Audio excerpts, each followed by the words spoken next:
Hey, welcome back to the latest edition of the Mountain West Connection podcast. And it looks like we got here in time after millions of technical difficulties. Yeah, We are, jeez. God damn it. I mean, you'd think for 21st century people like we are, we'd be able to figure it out, but no, this was bad. This was horrible. This is why we have Jeremy host all the podcasts. Yes, Uh, very true. so, for those of you who don't know the sound of my voice, my name is Chris Andros, and with me tonight is fellow editor and San Diego State fan and writer, Matthew Bain. How are you doing tonight, Matthew? I'm doing very well. Gonna wake up early tomorrow morning. The Daily Aztec. We're driving out to Las Vegas for the tourney. Nice, nice. I'm So, going to wake up early tomorrow and yeah. then go to work and then go to class and then go to the tournament. Hooray, busy. Yes, you probably have it a little bit easier tomorrow. Yeah. Just slightly. So, first things first, we were going to get this going tonight and preview all the games, but that didn't work so well. So, instead, we're just going to talk about the two games that were today and then just preview the rest of the tournament. How's that sound? Sounds good to me. All right. So, first game of the day, Air Force and New Mexico. The moral of the story: New Mexico sucks this year. Yes, and moral of the story, who the hell are the New Mexico fans going to root for now? Because there were so many of them. I suppose that they could go with UNLV, who's also red and silver and black and white, or you could go with San Diego State, who's also red and black and white, and they have millions of options. Yeah, yeah. What's probably going to end up happening is they're probably going to root for Wyoming. That's true. Yeah, Wyoming has all the pieces back together, so that could be a fun piece. But yeah, I think it's going to be really interesting tomorrow at 6 during the SDSU UNLV game. Two of New Mexico's traditional rivals. Who's going to be louder? Which fan base is going to be louder? I mean, I don't know. I honestly have no clue. Yeah. But this game, and we'll have some breaking news for you in a little bit. I'm still editing those posts, so while they are breaking, they're not quite breaking. Hey, fellow editor, you could be helping me out with this right now. But let's talk about this game. Did you watch this game at all? No, I was in class. I didn't get a chance to. Yeah, so this game, while I was at work, I managed to catch both of the games this morning. But this game was just it was very defining of what New Mexico's season has been. Really? Okay. They were shooting. They were shooting very well from the within the 3-point line. 41.7%, so 20 for 48, 8 for 25 for 3 points. But their free throws, check this out. Free throws, they were 13 of 22. Jeez. Obi, Oh my gosh. yeah. Obi Ajette, fairly ineffective. Tim Jacobs, fairly ineffective. Hugh Greenwood was doing his thing, 39 minutes, 16 points, 6 rebounds, and Sam Logwood was contributing 14 points, 7 rebounds. But really, I mean, just they just looked like they weren't together. And Air Force, to credit Right, Air and Force, remember, no Deshaun Delaney. yeah, no Deshaun Delaney. But to credit Air Force, though, Zach Coker? How do you pronounce his Coker, name? Coker. Zach Coker. Yeah. 20 points. 20 points on the game. He was Air Force's offensive powerhouse. And right behind him was Really? Trevor Leon. Huh? Well, also look at those turnover numbers. Air Force only 11 turnovers, and they stole the ball 9 times, whereas New Mexico. Wonder what the points off turnover spread was. I'm sure it's a stat we could look up, except I'm not sure where to look it up right now. But I can tell you from watching this game, most of those steals were coming within the last 5 minutes of the game. Oh, really? Yeah. So with about 10 minutes left, New Mexico actually had the lead. It was a close lead. I mean, they only got up by 4 by max. But Air Force just kept prevailing, kept getting closer, going closer until the tie, and then the lead, and just once they had the lead, they didn't look back. So it was very close. Honestly, I couldn't say too much more about this game just because of the fact that I was at work while watching this, so I had to, kind of keep an eye on both things. I mean, have to multitask. Yeah. You know the boss button for the CBS March Madness thing? Yeah. Yeah, I've created my own. I've created my own boss button. That's perfect. So yeah, nothing more to say. Air Force moves on, gets to face Boise State tomorrow. New Mexico, disappointing season, 15-16, 7-11 in the Mountain West. Yep, incredibly disappointing. And I don't even know if having much of a difference. I'm sure they would have probably had a winning record, but it still wouldn't have been the season that I think the Lobos fans were hoping for. This team just didn't have any really strong piece besides Hugh Greenwood, and even he wasn't on every night. So, I mean, what do they have to have Colin Neal back for next year to be successful, or what has to give? Yeah, I mean, I think they do. Well, because Hugh Greenwood's gone, which is just a travesty for all the Lobos fans. Deshaun Delaney's gone. So those are two of your biggest players. Yeah, Colin Neal, of course, is going to need to be back. They bring back a couple of the JC transfers that they had this year. And with Colin Neal, it looks like they'll be fine. But I also can't say with any confidence that they'll be in the top three. I mean, this team it kind of doesn't have an identity. At least it didn't this year. It didn't have an identity. You really didn't know what to expect from the team night in, night out. Sometimes they would play great defense. Sometimes they wouldn't play defense. So maybe Colin Neal can be that stabilizing person for them next year, like I'm sure Lobos fans hope, but I can't say anything with confidence. Nice. So we move on to the next game real quickly here. Rivalry game on Nevada on UNLV's home court, and quote unquote home court, because obviously Thompson Hack is a neutral site during the Mountain West. Yeah, totally, isn't it? Totally. UNLV 21-point destruction over Nevada. Yeah. And once again, I'm pretty sure you didn't watch this game either. Class, yeah. But name this game. It was Christian Wood all night, 28 points. Ooh. 28 points, 7 rebounds. I mean, this was the Christian Wood UNLV fans have been looking for all year long. And they finally got him at the right time. Jeez. But look at AJ West. My goodness, he only scored 9 points, but he had 18 boards, 12 offensive boards. Yeah, and so what's interesting about that, 18 and 11, so 18 offensive boards for AJ West. It was, I'm pretty sure, like 5 of those boards came on missed tip-ins, and he kept getting the ball back to himself every time he tried to tip it in. Because look, he shot 3 of 11. He shot 3 of 11. I mean, that's a little over 25%. Yeah. So it was like tip and miss, tip and miss, tip and miss, tip and miss. And just like, what do you have to do? Yeah. 4 blocks, though. I mean, that was the one thing. Yeah, it just seemed like nothing was falling for Nevada. No, absolutely not. And Eric Cooper Jr., 10 points.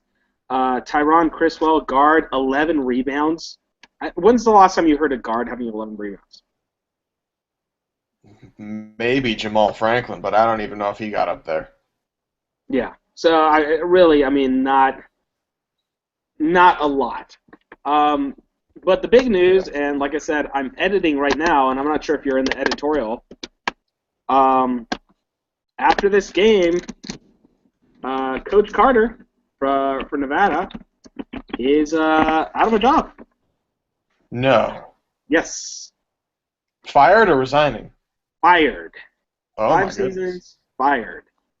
Off to Twitter I go to see who broke it. Was it the Reno Gazette?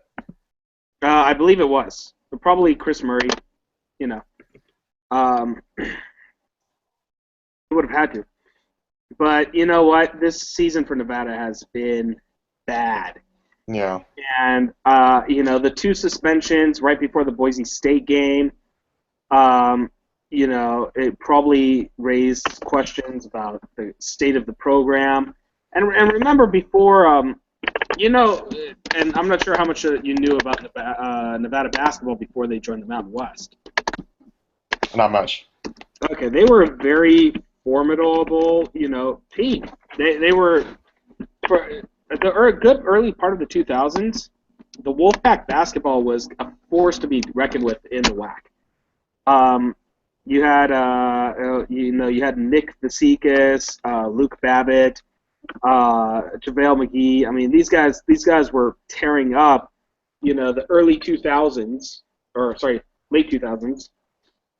Yeah, I would say between 2008 to 2012, and really, I mean, a really great team who really terrified most of the WAC.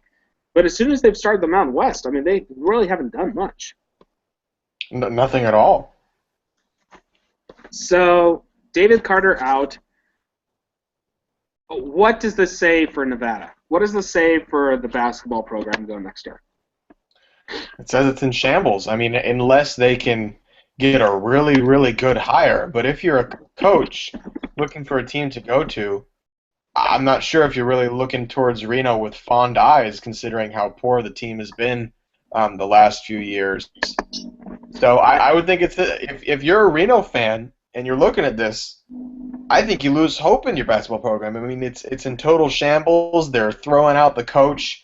They're completely not putting any confidence in what he's done for the past 5 years. So you're kind of having to start over anew. Now that could be a good thing in the long run.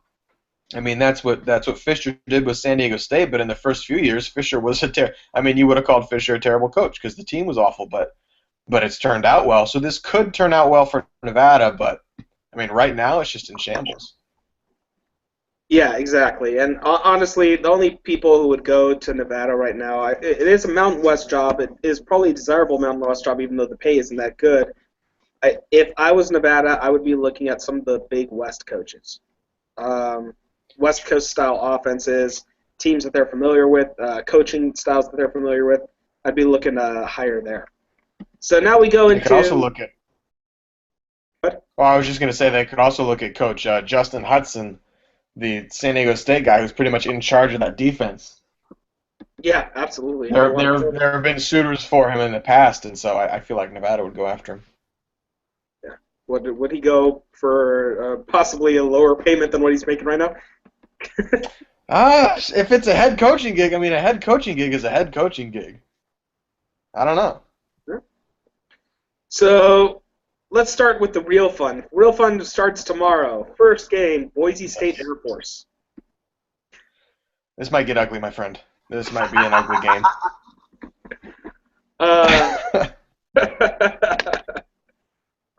Listen to me giggle maniacally. So I won't be at this game. Will you be at this game? No, we're leaving at 6 in the morning, so we might be able to be there for Utah State, Wyoming, but definitely not the morning game. So none of us are going to be at the early morning game or at the 12 noon game. And this is a team. They have not played well against Boise State. First game, January 24th. Boise State was just start getting hot. Lost 77-68, 11-point loss, which isn't bad, but that was at home. And then they traveled to Boise and lose by 25. Now you're facing a ranked Boise. Yeah, I mean, there's nothing Air Force can do. Coker can just go balls to the wall is incredible. He can get 20 and 20. The rest of the lineup can step up as much as they can. But I mean, Air Force is running into not only a great team. Boise State is a great team.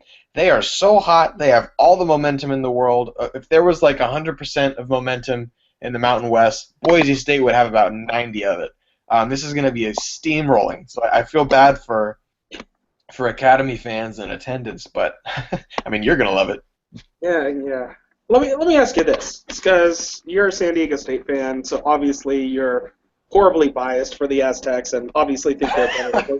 Anyway, What is the key to stopping this Boise State team anyway? Is it just telling them not to make threes, like getting in their face? No, it's James Webb. James Webb is who you need to worry about the most. I mean, Derek Marks is going to make baskets pretty much no matter what. Of course, you stay close to him on the perimeter so he doesn't get a lot of space and get hot. But James Webb is your guys' X factor. I mean, he's been the savior of the season, a lot of recognition in the end. But Boise State, at least in the past few years, has never had like a pure athlete who is just so athletic on the glass, can shoot threes, can go up and do Sports Center top 10 dunks. It's kind of been a few shooters, really good shooters, and then a big guy to man the post. James Webb is something that they haven't had before, and he's something that I don't think teams have prepared very well for, in the sense that they're focusing all on Derek Marks and then letting this sophomore fly through the air, get 5-6 offensive rebounds a game, and usually score in double digits. So I think James Webb is your huge source of success. So if Air Force has any shot, which they don't, they would scheme for James Webb and let Derek Marks be Derek Marks, because he's always going to be Derek Marks. Yeah, and I know you have time time restrictions, so we'll just move on to the next game. Wyoming, Utah State at 2:30. Okay. So presumably you'll be there for this game, hopefully in time. Yeah, and that's a very fun one, I think. Oh yeah. Utah State coming in, disappointing last game loss. Wyoming, hot. Well, not really hot, but they actually they want to get hot. They lost to New Mexico, so both teams going not with their best foot forward. Who wins? Oh, I gotta say Wyoming, just because they have all their pieces back. I mean, in the last few games, it's been obvious that yes, they have their pieces back, but they're not really working together yet. But when you look at the lineup of Wyoming versus the lineup of Utah State, Jalen Moore and Collette are fantastically wonderful. Stu Morrill has got his guys going in his final season. But I think the talent level on Wyoming and the Larry Nance Jr. level on Wyoming will be too much for Utah State. But I think this will be an awesome game. I mean, ESPN has the spread at 1.5 points in favor of Wyoming. I think it could be a 1-2 point game. So try to watch this. It's on CBS Sports at 2:30. I think this will be a lot of fun. Yeah, this one's going to come down to the last. I would say whoever has the ball last, that's who's going to win. Yeah, pretty much. I'm with you. I think Wyoming wins this one.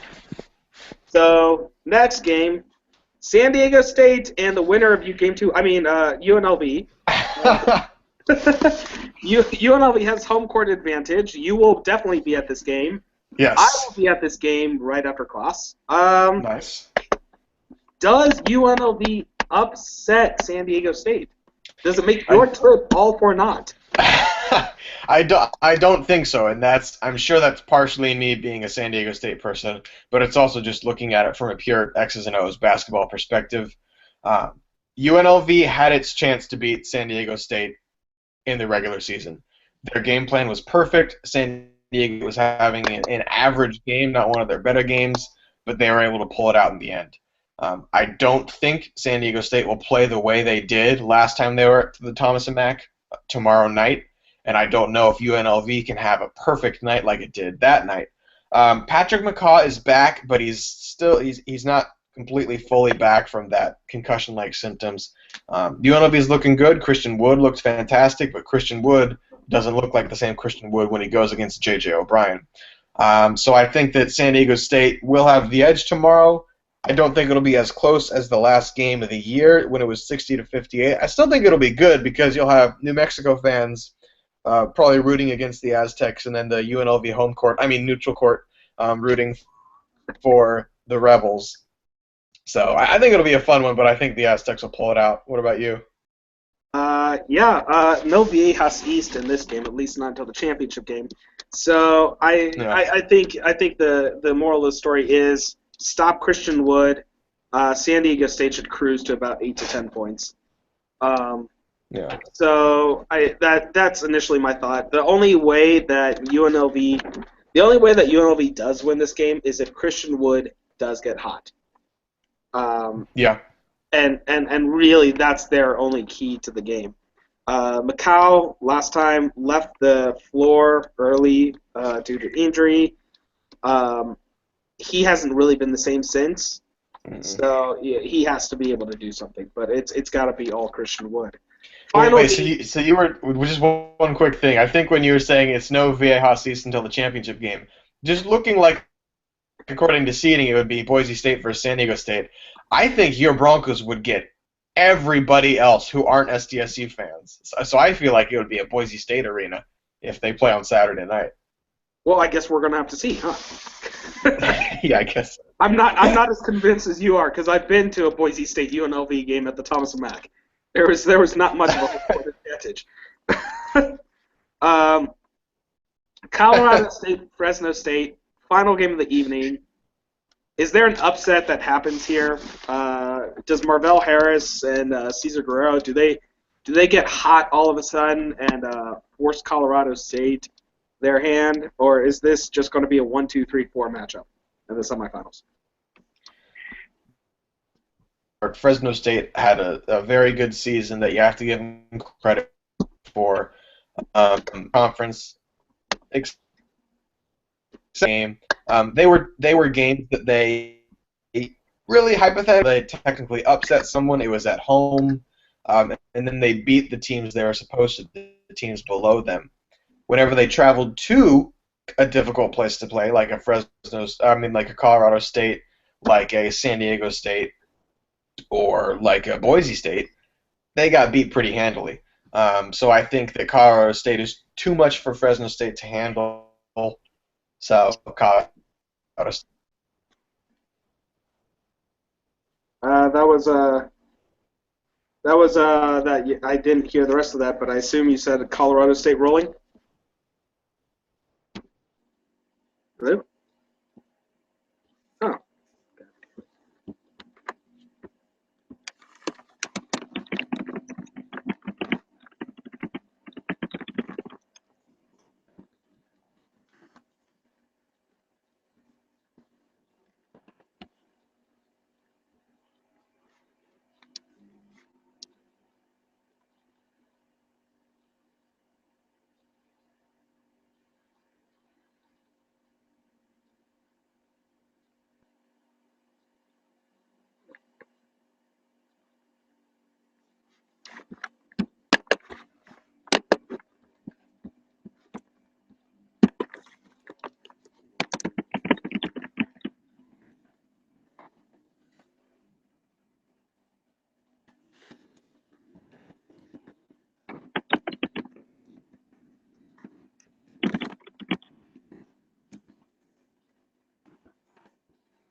I have no clue if I'm recording right now. So I'm going to call.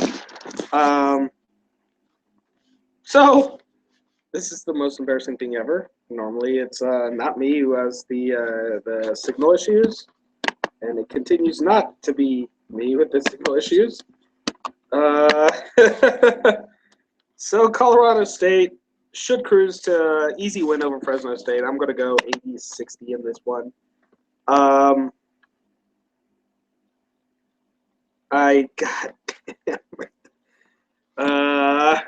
see the live button and it's still live and it's not coming in. Panic. So looks like between what Matt and I are saying right now, it's going to be Boise State, Wyoming, San Diego State, Colorado State for the semifinals. Presumably, since I still think I'm recording, presumably since I think I'm still recording, I guess I'm going to go Homer here, go Boise State, and offensively, Colorado State, man, they are a scary team. They're definitely people to watch out for. But the question is, wow, who does San Diego State beat Colorado State? They lost. San Diego State beat Colorado State. That was back on the Valentine's Day. But am I still here?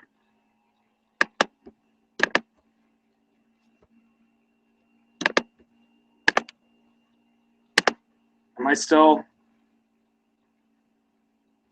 in the call? God